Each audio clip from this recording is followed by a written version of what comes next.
Yo, what is up, everyone? I know, we'll get to these in a second. We gotta talk about that. But first, if you hear the sound of my voice, if you see this face, please subscribe to the channel. Yeah, do that for me. That'd be really awesome if you could subscribe to the channel and hit the little bell so you get notified when the new video is up. Yeah, let's do that. First of all, big major announcement. We had a bet, the kid and I had a bet. He would get to 3,000 followers on TikTok, or I would get to 1,000 subs on YouTube. And it's no surprise that my mini-me would kick my ass in this challenge. He won the bet, not by a little, but by a ton. As of the recording of this video, he has over 4,000 followers on the TikTok. You can follow him at Zach Randomizing Things, Z-A-C-H Randomizing Things. Over 4,000 followers, and come here. Little congrats is due. Nice job, buddy. How'd you do it? How'd you get to over 4,000 subs on the TikTok? Dad jokes. Right, dad jokes. Okay. And memes. And memes. Wonderful. What do I got? New glasses. That's what I got. New glasses. Yeah. So let's talk about that for a second. Hashtag new Luke. Or look, or L-E-W-K, whatever the kids are saying these days. I really don't know. I've reached middle age. I've got glasses now. Always had 20/20 vision, perfect eyesight my whole entire life.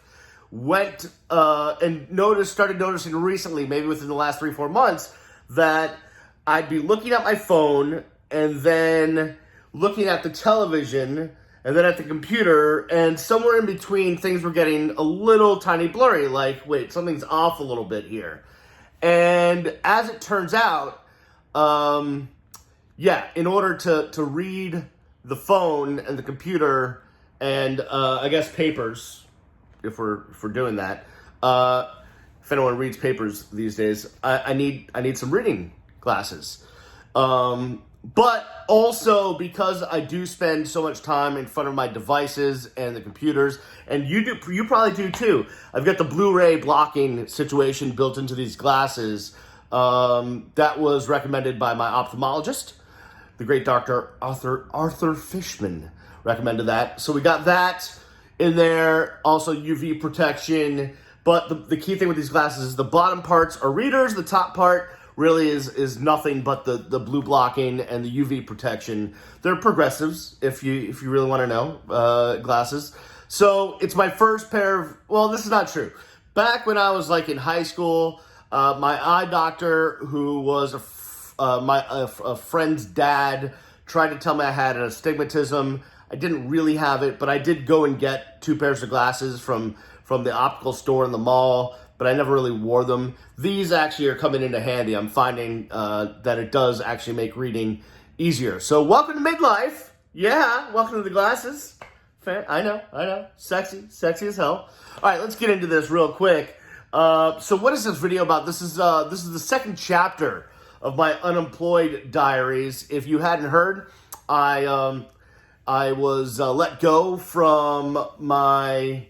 It's technically my third time being let go or laid off since November 2019. This is being recorded in August of 2020.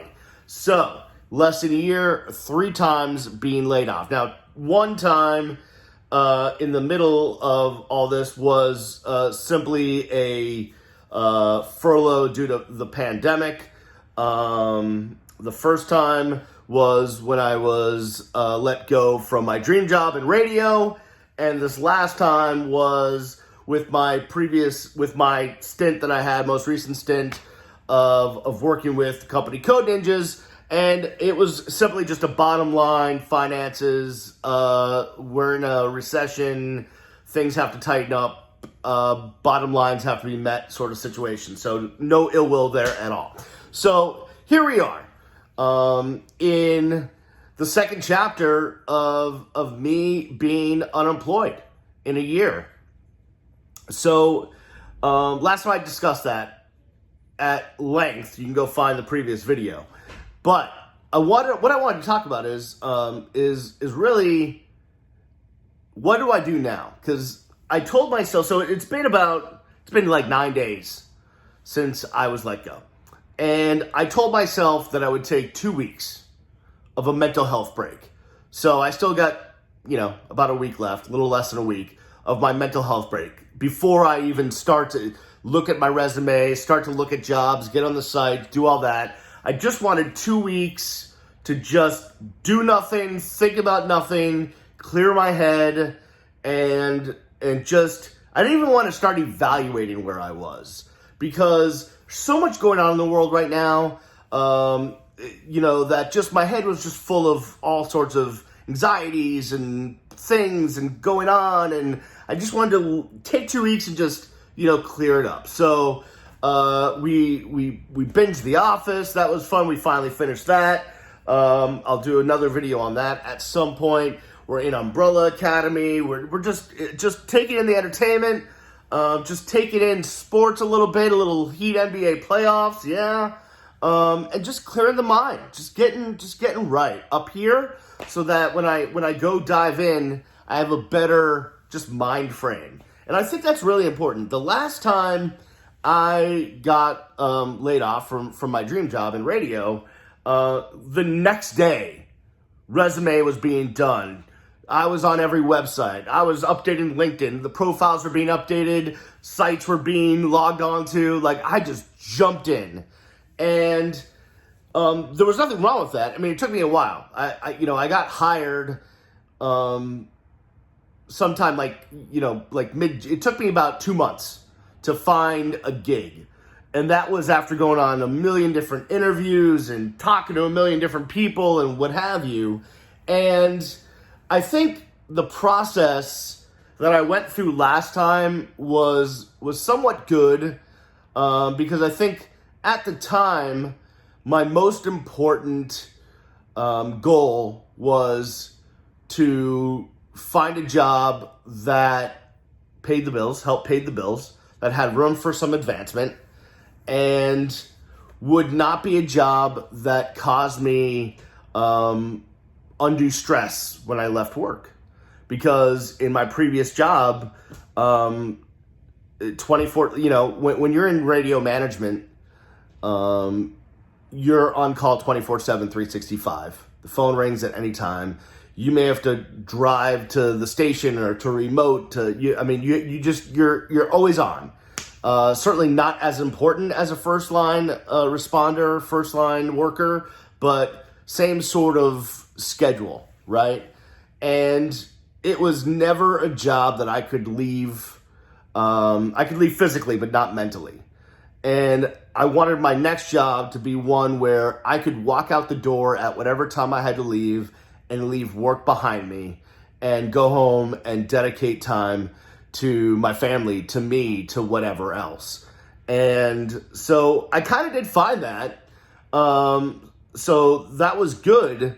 But I think what I didn't take into account when looking for my next job back, at the end of 2019, early 2020, was what would make me happy, right? I thought that what would make me happy would be simply having a job that not only covered the bills, but also was one that wasn't too stressful, that I, liked the people I worked with. And I did. It wasn't stressful, and I loved my bosses, and I loved the people I worked with. It paid the bills, it covered all those. But in reality, I didn't take into account the person I am, the skill set that I have, what I'm good at, but also what makes me happy. And I think that's really important. And I think a lot of people, and listen, I get it. There's a lot of people out there that are working in careers that they're really good at, that they probably have never given a second thought about as far as whether that career is making them happy. And they have the ability to just, grind and do it. I'm going to pick an example, and I this is just out of randomness. But let's say, you're a plumber. Like your dad was a plumber, you go into plumbing, right? And you're a great plumber. And you do the job, and you're great at it, and you make a great career, and you provide for your family, what have you, and maybe that's good enough for you. Now, I'm not going to say you're not happy being a plumber. You might be. Maybe plumbing really makes you happy. Maybe all of the pipe work and unclogging toilets and fixing shower heads, maybe that really does make you happy. It wouldn't make me happy, but maybe it makes you happy, but maybe it doesn't. But you've gotten over that, or that's not that, or you don't think about that. To me, happiness at a job is really, really important. And I think that's what I've learned over the last 6 or 7 months, is that I want to be in a place. And when I say place, I don't mean literally physical place, but just a mental place, emotional place, where what I am doing makes me happy. And that, and for me to figure that out, that's going to take some digging deep inside here and inside here. So that's what I plan on doing. So, I said I'd give myself a 2-week break, and that 2-week break is for me to not even think about it. I can't say that thoughts haven't popped up in my mind. They have, but I just try not to dwell on it and just let myself go. And then once I get the 2-week mark, it'll probably be more slowly, because this 2-week mark would be on a weekend. I always like to start things on a Monday because that's what we do. Every diet I've ever started has been on a Monday. That's worked well. So I feel like, it'll be like a 16 days, and then I'll start to think about what can I do that pays the bills, that is of little stress, that will be with people I like working with, but will also make me happy, will satisfy me. I think that's really important. And there's a lot of ways I can go with that, and I'll probably explore that in later videos. But I think I've come to realize how important that is. And again, it may not be important. There's certainly, and I think that has to do with, me being more of a creative type person. Since I can remember, I forget whether it's left brain, right brain, how that all works. One of the side of the brains is for creativity. That side of mine seems to be, up here. Think about what I've done in my life, being involved in music, being involved in radio, which is entertainment, did some TV in college, in high school, did some drama, and I've always been on that creative side. And I think, listen, there has to be some reality. I can't suddenly, I could at 44 decide, hey, I want to be on SNL. I'm going to practice my comedic skills. Sure, I could do that, but there's way less realism in that aspect than in something else that is maybe a little easier to accomplish. Not that I'm looking for the easy route, but you know what I'm saying. So I think the point of this video was really to get across how I've reshaped what I'm thinking about as I look towards starting to look for a new job. So again, the same things that I was thinking about before are still relevant. Obviously paying the bills, supporting the family, right? That has to be a part of it. Working in an environment that is a prosperous one, that is that has as little stress as possible, that you really love your coworkers. That's important. But I think personal happiness and satisfaction has to be up there. Because, it's just one of those things that, if they say happy wife, happy life, right? But I also think, happy job, happy life. I know it doesn't rhyme as well, but that really is the key. And if I could somehow get all those three to come together in a gig, then I'd be all on board. So, I think that's what I want to get off my mind, off my chest right now. I hope you're digging the new frames. I'm not going to wear them all the time. Like, I don't have to wear them when I'm doing these videos because this isn't reading. But I wanted to show off the new sexy look. Look at this. Yeah, look at this. Look at this punum. Look at this Shayna punum, as they say in the Yiddish. That would be a beautiful face. That's what they say. Yeah, that's what they say in the Yiddish. Anyways, I leave you with that. So definitely follow, subscribe to the channel, hit the little bell. You get notified when new videos are up. Follow me on the social at Miami Radio Beast. And we'll be back soon with another video.